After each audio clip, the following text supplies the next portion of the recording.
Bueno, Alexis Savero ya está aquí en piso para contarnos una historia inédita, porque ¿cómo fue que se escapó? ¿Qué fue lo que pasó con Cabello? Mercedes, Carlos, ¿qué tal? ¿Cómo están? Buenas noches. El saludo cordial a ustedes y a todos los televidentes. Recordarán aquel sábado 30 de mayo cuando saltaba la noticia de que un peligroso narcotraficante y traficante, además de cigarrillos, escapaba fácilmente de una clínica muy conocida, privada esta, de la ciudad de Pedro Juan Caballero, departamento de Amambay. En principio se hablaba de que se había montado todo un dispositivo y un operativo, en el sentido de que sabemos de los grandes rescates que son producidos por los grupos criminales de la zona, entiéndase, por ejemplo, el primer comando capital. Pero atención, porque estas imágenes, además de revelar la facilidad con que escapó, demuestra la complicidad del personal, del agente penitenciario específicamente. Minutos previos, esto comenzaba cerca de las 17:45 aproximadamente, siempre de ese sábado.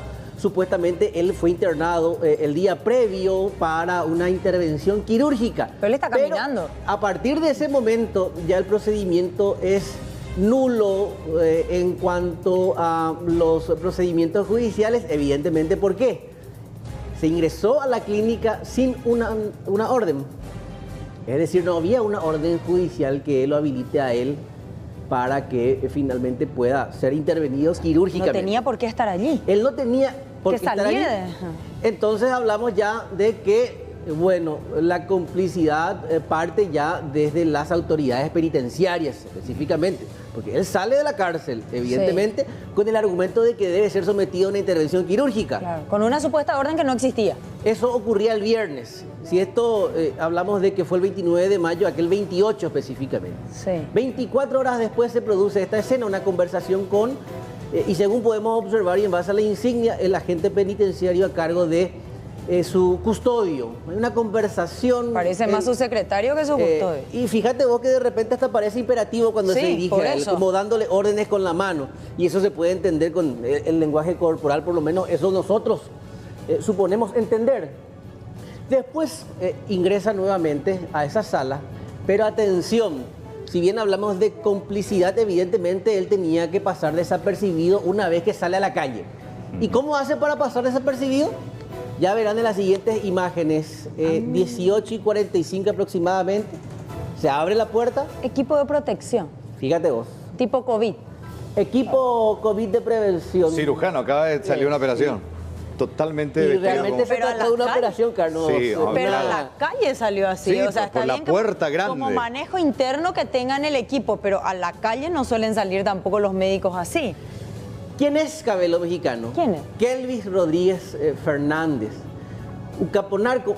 El procedimiento fue de esta manera, que el 18 de octubre del año 2018, cuando él ya es indicado como el principal sospechoso de haber perpetrado el homicidio a un grupo antagónico, a un líder de un grupo antagónico en zona del Salto del Guairá. Eso ocurría en junio, julio, mitad de año del año 2018.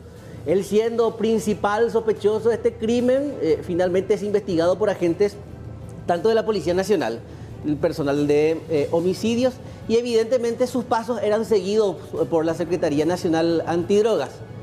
18 de octubre, entre el 15 y el 18 de octubre de ese año, del año 2018, un tempranero operativo encabezado por agentes de la Secretaría Nacional Antidroga irrumpe. ¿En dónde?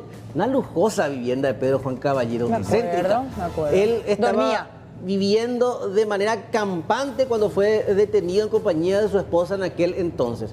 Desde ese momento fue sometido al proceso judicial, también al juicio, y finalmente se lo condena por casos vinculados al homicidio, narcotráfico, pero su fuerte es el tráfico de cigarrillos en la zona de Mato Grosso do Sul. O sea, narcotraficante, contrabandista, supuesto asesino. No hay un integrante del primer comando capital. Y no hay un solo policía fuera del sanatorio haciendo guardia.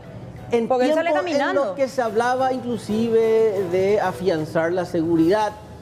Si bien ahora específicamente no hay informe de inteligencia, por ejemplo, que hable de una fuga masiva de reos del primer comando capital, teniendo en cuenta los antecedentes previos, esto se pudo evitar. La fuga de Pedro Juan Caballero, el plan inclusive que se tenía años anteriores de irrumpir la agrupación especializada para rescatar a integrantes del Comando Vermelho, del primer Comando Capital. Es decir, hay antecedentes que hablan de que evidentemente un criminal de esta magnitud debe contar con medidas extremas de seguridad. Pero ¿qué pasa?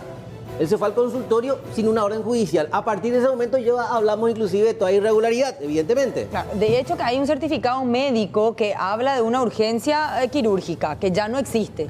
Un ¿verdad? certificado médico que certificado fue presentado a las autoridades penitenciarias, Sí. pero se le tuvo que dar trámite a través de sus defensores mediante, evidentemente, una solicitud presentada al Poder Judicial. Esto ocurría entre las 17 y las 18 de aquel 29 de abril, a inicios del mes de mayo, y así escapaba fácilmente Cabello Mexicano. Gracias, Alexis, por estos datos. Hacemos una pausa, ya volvemos.